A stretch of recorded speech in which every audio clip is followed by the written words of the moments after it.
Dosa itu jadi besar, azmatan, benar-benar besar, tasudduka an husnuzan billah. Jika engkau menghadapkannya dengan husnuzan kepada Allah Subhanahu wa ta'ala. Fa inna man arafa rabbahu istasghara fi janbi karamihi dhanbah.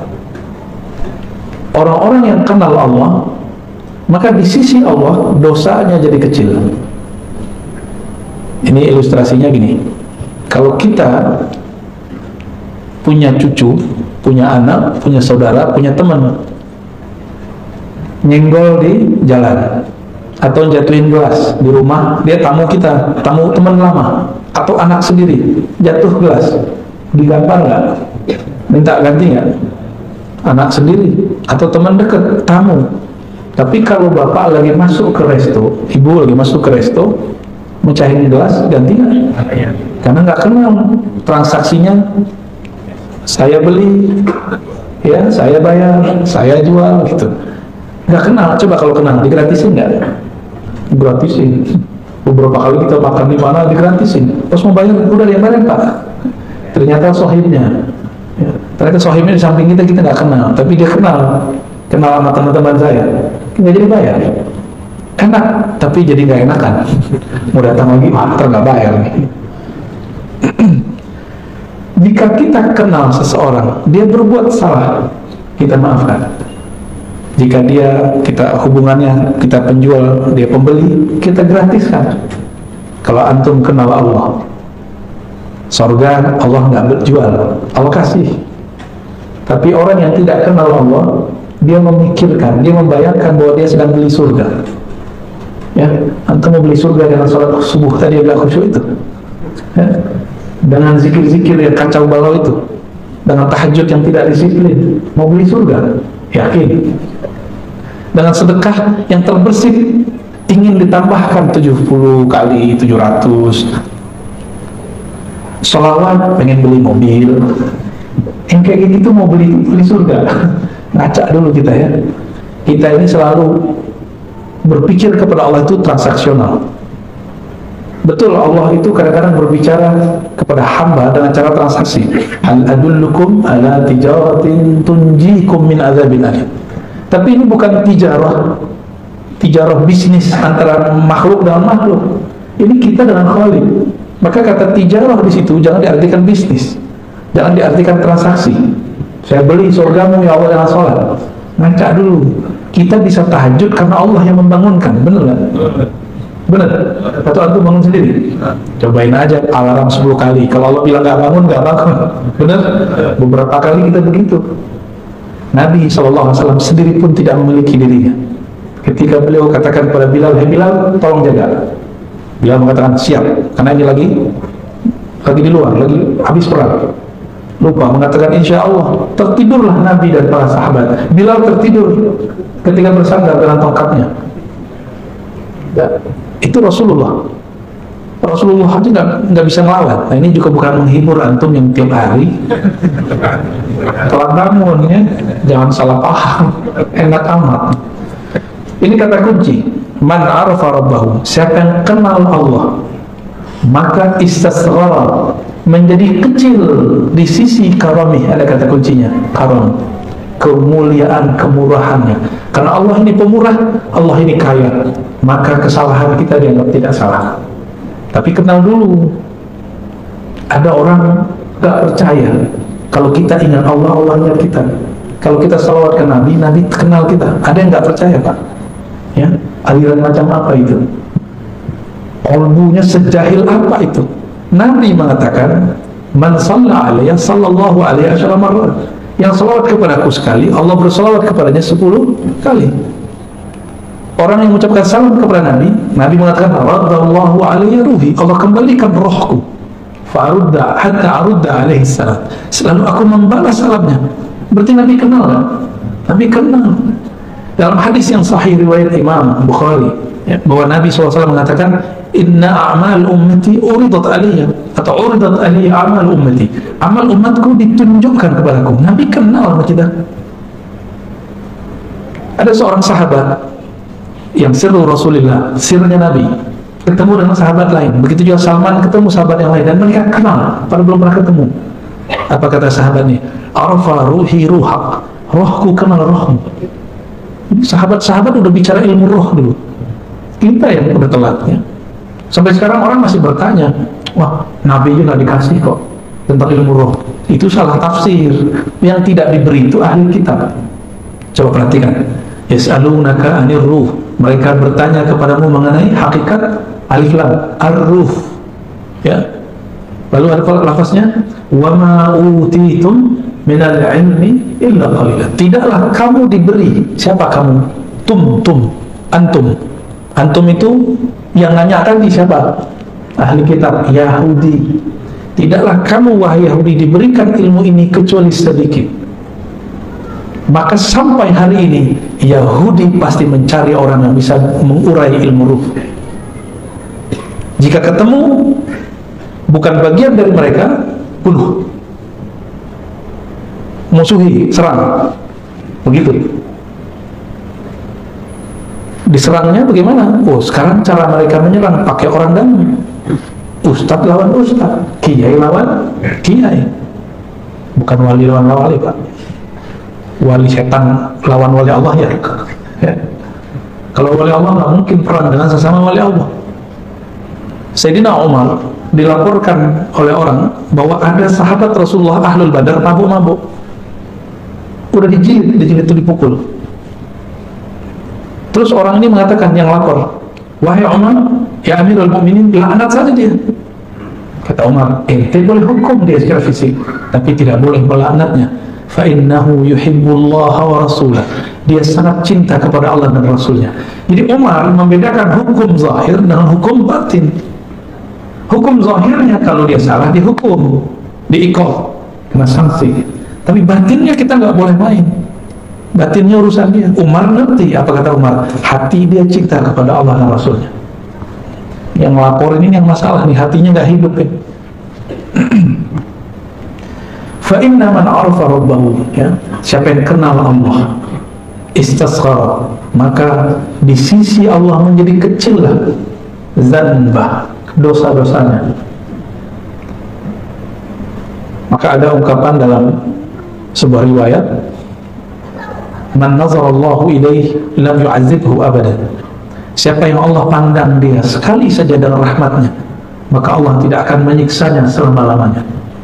Maka orang-orang Ahlul Badar ini kan dipandang Allah sekali waktu Badar. Allah tidak akan pernah menyiksanya. Umar tahu itu, maka Umar tidak berani bermain hukum batin, hukum rohani. Dia cukup main hukum zahir, ya. Itu peminum loh, Pak. Pemaksiatnya zahir, nggak ada urusan sama politik, ya. Sayyidina Umar beda pilihan, beda sikap dengan Ali. Mereka jontok-jontokan, tapi dalam bab kemaslahatan Umar dan Ali sepakat. Suatu kali Umar Ibn Khattab radhiyallahu ta'ala anhu ingin keluar kota, memimpin pasukan langsung. Datang Ali pakai kuda. Apa kata Ali? Ya Amirul Mukminin, jika engkau mati di tengah jalan, lalu siapa yang ngurus Madinah? Ini tanda Sayyidina Ali tidak nafsu jadi khalifah, tidak seperti yang diklaim banyak orang. Ini hadis sahih. Apa kata beliau? Jika kamu nanti perang dan engkau mati di tengah jalan, engkau mati di medan juang, lalu yang ngurus kami siapa? Kami masih butuh engkau, wahai Umar. Kira-kira begitu. Jadi orang beda politik, tapi untuk maslahat bisa sama. Antum sudah berapa tahun nih beda politik, kok sampai sekarang masih tengkar aja, ya? Kotanya maju hikam, maju hikam tapi hati masih keras. Lembutlah hati sedikit, ya. Diakah yang digosipin di langit itu?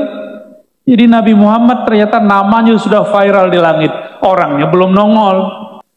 Kalau nubuah sebelum alam ini dicipta, yang pertama dicipta nur Nabi Muhammad SAW, ini yang disebut nubuah. Ntar muncul lagi, ada yang ngomong Nabi Muhammad belum bawa rahmat sampai bangun khilafah. Nah, ntar macam-macam tuh. Itu semua ajaran menyimpang dari ajaran Ahlus Sunnah wal Jamaah. Nabi Muhammad sebelum diutus, sebelum dilahirkan, beliau sudah jadi nabi dan sudah bawa rahmat. Nggak nunggu 40 tahun, nggak nunggu Sunnah wal Jamaah suka ngaji begitu, membicarakan orang tua Nabi masuk neraka, musyrik. Yang kedua, menolak kajian cerita riwayat tentang Nur Muhammad sallallahu alaihi wasallam. Nih cek nanti ya, di sekitar kita nanti ada nggak begitu? Itu harus diluruskan benar-benar. Padahal Nur Muhammad ada di Quran. Apa kata Nabi tadi? Laqad ra'at ummi nura. Ibundaku Aminah tidak melihat apa-apa kecuali nur, cahaya. Di saat Sayyidatuna Aminah melihat cahaya, cahaya itu membuat mata Aminah, beliau di Mekah tapi matanya melihat sampai kepada negeri Syam, negeri Rum, negeri Persia. Itu Persia punya Majusi, apinya padam. Seumur-umur itu api nggak pernah padam. Aminah lihat padam. Rom punya singgasana yang tinggi, itu pagar-pagarnya roboh. Sayyidah Aminah nggak punya YouTube, nggak punya Facebook, nggak punya TikTok, nggak punya TV, tapi bisa lihat. Itu pakai apa ngelihatnya? Pakai Nur Muhammad sallallahu alaihi wasallam. Maka kalau dalam syair-syair disebut nur, itulah rahasianya. Kemudian baginda Nabi Muhammad sallallahu alaihi wasallam disusui oleh keluarga pamannya Hamzah. Setelah itu ada pasar khusus seperti di lapangan singgahan ini. Itu ngumpul ibu-ibu yang ingin menyusui orang-orang Mekah. Ibu-ibu ini berasal dari satu negeri dan satu suku kabilah namanya Sa'diyah, Bani Sa'ad. Dari semua ibu-ibu yang antri, tidak ada satupun yang minat dengan seorang perempuan yang bernama Halimah Sa'diyah. Kenapa? Udahlah bajunya kucel, badannya kurus. Semua emak-emak sama bapak-bapak takut kalau yang nyusuin Halimah, anaknya nanti kehausan, anaknya nanti kurang susu. Akhirnya sudah habis, sudah pulang semua emak-emak yang gendut-gendut ya. Dulu belum ada KB, tapi perempuan minum air aja udah langsung menjadi daging ya. Apalagi minum susu. Walhasil Nabi Muhammad ini juga diputer ke emak ini nggak mau, emak ini nggak mau, padahal seger-seger. Tahu Pak Bupati, Wakil Bupati, yang seger-seger gimana? Tahu ya? Badannya seger. Tapi Sayyiduna Muhammad kecil tidak pernah minat. Kenapa? Hampir semua ibu-ibu seger itu ketika menawarkan air susunya, menawarkan bagian kiri. Kecuali wanita kurus bernama Halimah Sa'diyah. Yang pertama dia kasih bagian kanan. Maka bayi yang bernama Muhammad bin Abdullah langsung mau. Maka ibu-ibu ini pelajaran. Walaupun nanti bayi kita, bayi ibu-ibu, bukan bayi saya maksudnya ya, bayinya ibu-ibu itu mau nyusu kiri, tapi mulailah dari yang kanan. Ini namanya tafaulan, tabarukan dengan asar Nabi Muhammad sallallahu alaihi wasallam. Ada yang protes ke saya, loh kan itu Nabi Muhammad belum jadi rasul, belum boleh diikuti. Lah itu suka-suka dia. Bagi kita Nabi Muhammad diikuti mulai dari lahir sampai beliau wafat ya. Lalu dibawalah oleh Halimah Sa'diyah. Itu Halimah Sa'diyah punya ontanya pun kurus. Sedangkan mak-mak tadi yang udah pulang badannya gendut, ontanya juga gendut. Onta kurus sama onta gendut kalau jalan duluan mana? Di atas konta yang gendut itu ibu-ibunya seger, binti gendut. Kira-kira ontanya kena beban nggak?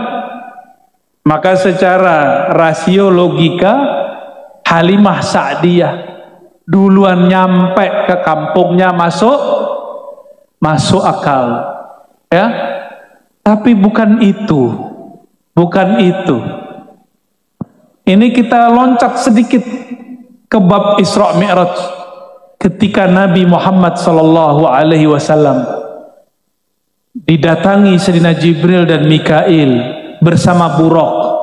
Buraq ini waktu dinaikin Nabi Muhammad SAW, buraqnya kayak gelisah. Gelisah, ini siapa nih?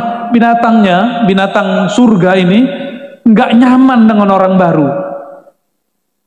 Akhirnya ditegur oleh Sayyidina Jibril, Buraq, tidak ada makhluk di alam semesta ini yang menunggangimu lebih mulia daripada yang engkau ada sekarang di bawahnya.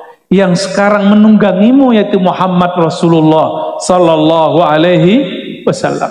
Maka kalau kita kembali ke yang tadi, itu onta ngerti siapa yang sedang digendong oleh Sayyidah Halimah Sa'diyah. Itu adalah Muhammad Rasulullah Sallallahu Alaihi Wasallam, ya. Muhammad kecil, Sayyiduna Muhammad. Lalu disebutkan dalam semua kitab maulid, dalam semua riwayat Nabi Muhammad SAW, ketika beliau sampai di Bani Sa'diyah, Halimah Sa'diyah punya ternak, ternaknya nggak pernah bagus. Semenjak Nabi Muhammad nginjak-nginjak kakinya di situ, ternaknya jadi bagus. Susu dombanya, kambingnya jadi ramai. Pendek cerita, beliau kemudian menjadi anak-anak berumur 5 tahun. Ternyata Halimah punya anak seumuran Nabi Muhammad Sallallahu Alaihi Wasallam. Main-main di suatu padang rumput. Jangan bayangkan padang rumputnya seperti di Mulia Agung, benar namanya kampungnya. Mulia Agung. Di sini rumput, masya Allah, masih keren lah, masih banyak lah.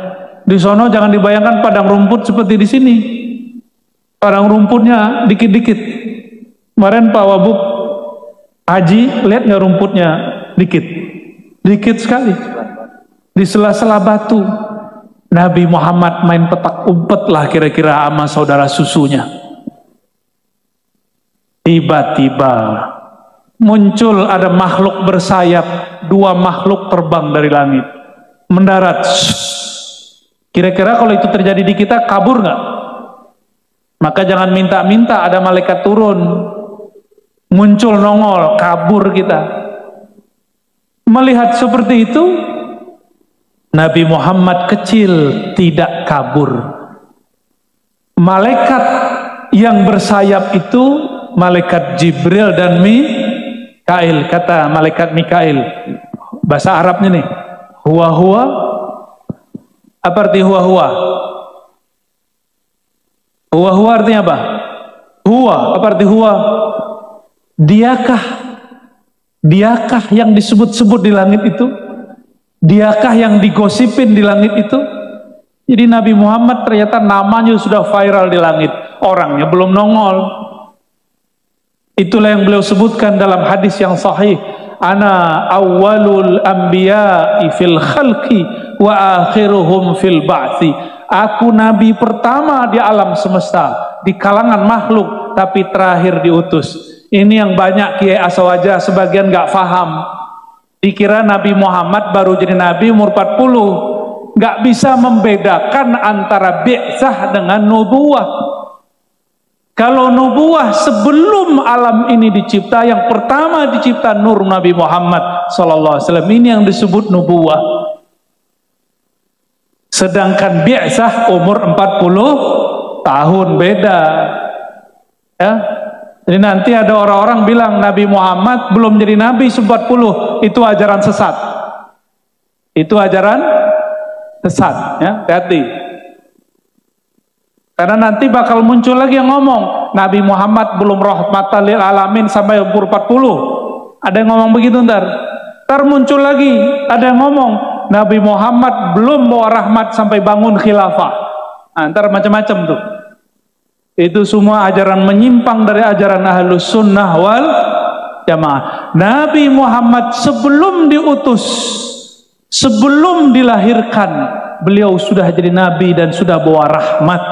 Nggak nunggu 40 tahun, nggak nunggu buat khilafah. Apa kata malaikat Mikail tadi? Huwa. Apakah dia yang bernama Muhammad yang viral di kalangan malaikat itu? Nah, malaikat Jibril mengatakan, iya. Lalu malaikat Mikail ambil Nabi Muhammad kecil 5 tahun. Kalau 5 tahun, anak kita 5 tahun masih kecil gak tuh? Masih PAUD. Ingat gak dia cerita dia masih kecil? Kebanyakan gak ingat, tapi Nabi Muhammad selalu ingat. Ini hebatnya beliau. Diambil, digendong oleh Sayyidina Mikail, lalu dibelahlah dadanya, dibedah, dikeluarkan jantungnya, dibersihkan semua dosanya. Ada 2 titik hitam. Pak Wabub, kalau dibuka dada kita,